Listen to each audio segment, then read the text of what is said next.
This is not a QT17, which if you've watched some of my other videos, you know I had. Had being the most important word, because now I have this. This is a Bolens HT20. And sure, it's got a few issues.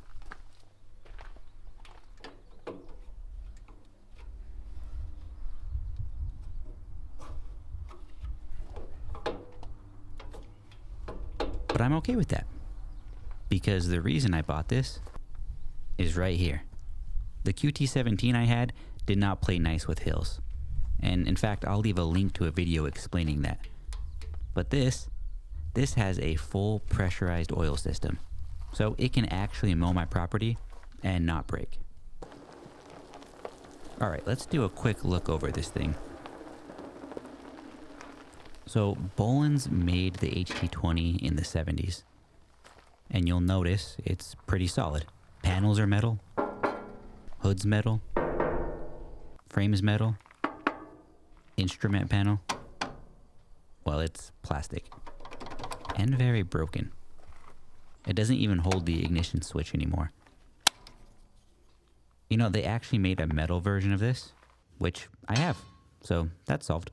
Now back to the issues. You can see the choke cable is seized. Also, one side of the transaxle looks like it's been repaired. I'm not sure if that's good or bad yet. The headlights, they don't work. The oil pressure gauge is completely unreadable. And even if it wasn't, it's not wired to anything. It did come with a battery, so that's nice. The negative cable's super long. Not really a problem, just something I noticed. But speaking of cables, here's the wiring. The ignition switch again. And then this was added, a little kill switch. You have to turn that on before it'll start.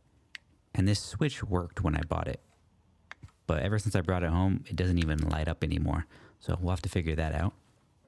Looking at another cable, we have the spark plug wire. And it's long enough to sit on the muffler, which is probably not great. Also, there's no boot on the end of it either. Needs a new gas cap. And then probably the biggest issue, the starter needs to be replaced. And from what I've read online, it seems like I'm going to have to lift the engine to do it. So that should be fun. On the plus side, it did come with this 54-inch mower deck and also this toolbox that mounts near the seat, which is pretty cool. And last, a physical manual, which you don't really see anymore. So yeah, there's a lot to do. But if you want to see this thing come back together, if you want to follow along, consider subscribing. And we'll see you in the next video.